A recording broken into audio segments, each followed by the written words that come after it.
Hello, my name is Mark and welcome to I'm Organic Gardening. Boy, has the weather changed. We have a tropical storm coming up from the Carolinas to us in the next couple of days, so I want to get this video done. It's a tropical storm or Hurricane Ian, and we're supposed to get rain probably for the next 4 days, which I'm very grateful for in my area because we've had a drought. In the other areas that people are flooding, we send our wishes and prayers to them and hope everybody's healthy and safe down there. Now, what today's video is going to be about is intercropping, and I really want to go over this in more detail in this video and explain it to you that when you have a lot of people have been asking me about planting a cover crop, but they still have, let's say, a fall garden going. And in some areas, like mine, fall garden will last maybe another 2 or 3 months. It depends on weather. Some kale will last almost through the winter sometimes. But right here, I have some cabbage. I have some Oriental cabbage, and I have some just regular cabbage growing. Now, how can I plant a cover crop in there to enhance my soil? So that's what I want to go over today in this video. You can, as long as you receive sunlight in between those plants. And in the future, if you want to plant a cover crop, you just have to space those plants a little bit more further apart. Here they're tightly dense, packed together, but you can plant them further apart, so you can plant a cover crop later on, like winter rye in there. And now I use winter rye a lot in my videos and on my farm because it is something I can plant later in the season. It does great with the roots going down in the soil and opening up that soil again for air and water. And I'll just demonstrate quickly in here how easy it is to interplant or intercrop in these let's say cabbages I have. So let's open this up and we're going to go look at the cabbages, and I'm going to actually harvest one today because it's going to be cold and wet, and it's only about, say, 52 degrees right now. I got my jacket on outside. I'm still wearing shorts. Shorts stay on until Christmas. So, but anyway, to further ado, let's open this up, and I'm going to make some cabbage soup over the weekend, and it's going to be delicious, and it's going to keep it nice and warm and give me all the vegetables and nutrients, or all the nutrients I need from that cabbage inside this let's say insect netting that I have here. So let's open this up nicely here and just tilt it open. It's right on the ground, very nice, and hopefully we'll stay there and the wind won't blow it down and hit me in the head. So you can see how nice these cabbages are growing. I planted them a couple months ago. I started the seeds inside because we had a drought, and then I transplanted them outside. They're doing fantastic. So right now there's a couple that I can harvest early and make my soup tomorrow. So all is good. Now let me show you the other cabbages I got growing in the back. We have the larger cabbage heads in the back here. There's only 4 of them, and then I have my Asian cabbage up front, and I have about let's see, 9 of them. So very good, and again, looking forward to some delicious soup in the future from these beautiful plants. Here's what I'm talking about right here. This is a weed that's growing, and you can see that's growing on around the base, and I'll break this away in a little bit. But I want to use this as an example of this weed here. If this weed can grow, so can your winter rye, because it's getting sunlight. It's not achieving anything different than your cover crops you're going to be doing. So I'm going to remove this very shortly here, and then I'm going to show you how I'm going to plant some winter rye cover crop inside this area here. Again, if this is green receiving sunlight, then you know winter rye can grow. And winter rye, again, I use a lot. But again, you have to understand how possibly how difficult it might be, and I'll show you how to terminate it later on in the video. But right now I want to show you how to plant or intercrop it with this cabbage that I have growing here. So let's remove some of these weeds first. We're just going to pull them out nicely. Now you can chop them off, whatever you want to do. It doesn't matter. So let's just get here, and let's change the camera angle for you so you can see what I'm going to do with the winter rye. First thing I'm going to do is rake away some of my mulch here so I get down to the soil below, because you definitely want soil to seed contact when you're planting a cover crop. So now I got my soil here, nice, and now we're going to get some cover crop seeds of winter rye.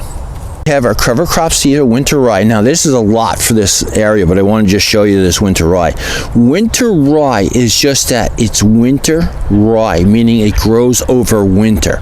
It's not ryegrass. This is a grain that grows on top of a, let's say, straw stalk, and it can get anywhere from 2 to 6 feet tall. So we're just going to add, just if you're just using winter rye the first time, just spread a couple seeds, like maybe one every 2 inches.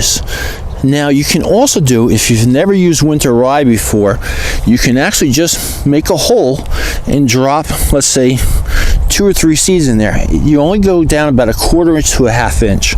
Now, and you can do these holes like every 5 inches if you wish to.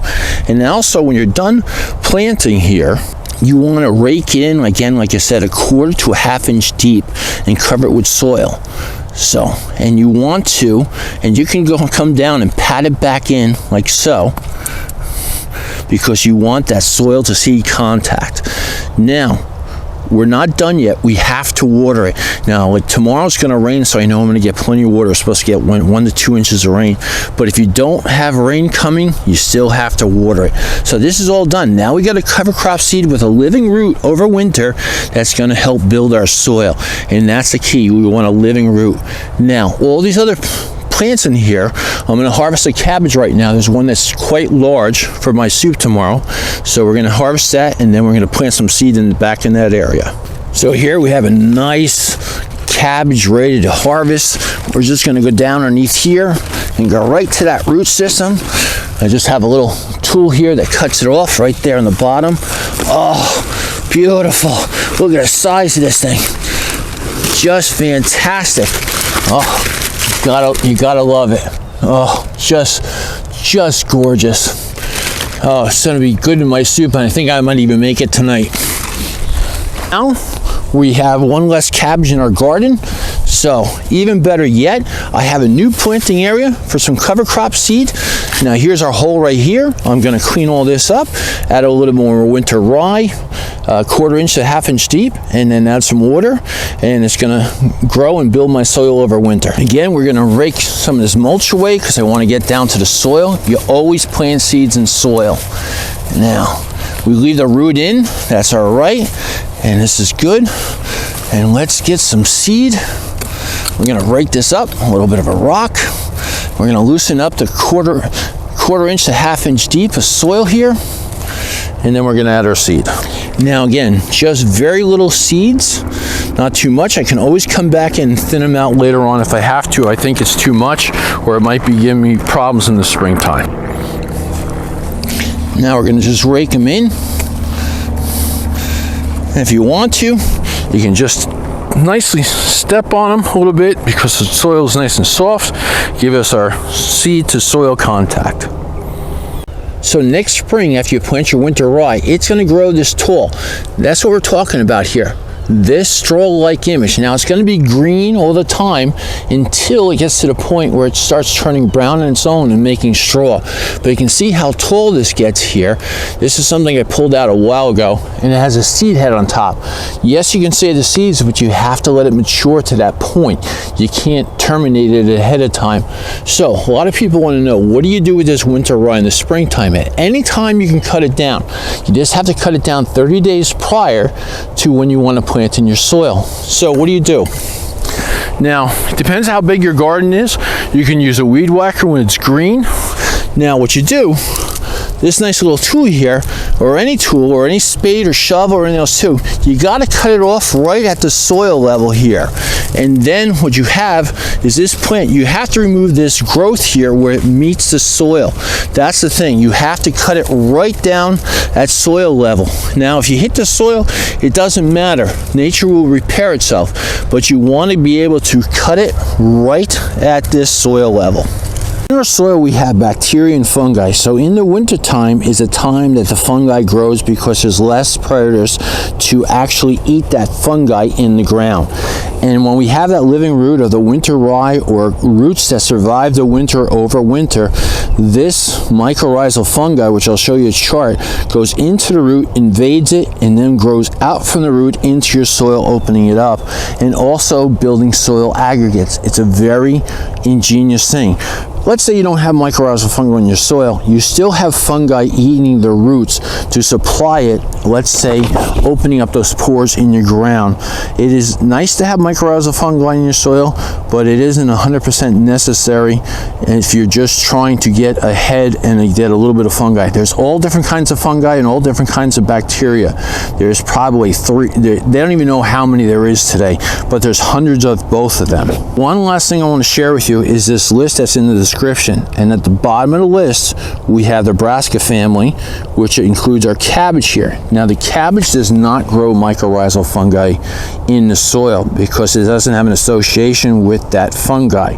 Now it's nice to have it, but if you're in an area that doesn't have it at all, or let's say you have hard clay and it's not there, you definitely need to start having that living root of that winter rye to get an association or grow that mycorrhizal fungi in your soil, and that will help you build better soil later on, because that fungi also exudes glomalin that keeps the particles open in your soil.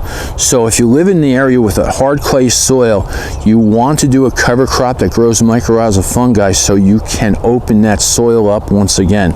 Now there's two types, there's endo and ecto. You definitely want to grow the endo type, which is the top of the list, and you can see all the types of associations that has with all these type of things, like your tomato plants, your sunflowers, anything in there, you know. So it's just great to have.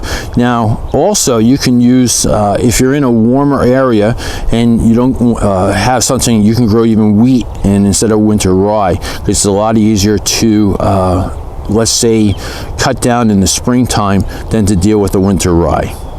Thank you so very much for watching this video. Oh, this cabbage has got to weigh at least, there's a lot of extra leaves I got to peel off, but I'm going to say it's about a good 10 to 12 pounds. But thanks for watching and enjoying me harvest my first cabbage of the season. And again, I will give you updated videos on what's going on in my farm and in my backyard garden. And it is a pleasure to have you here visiting me. So again, you shortly, give it a good thumbs up. It helps out my channel.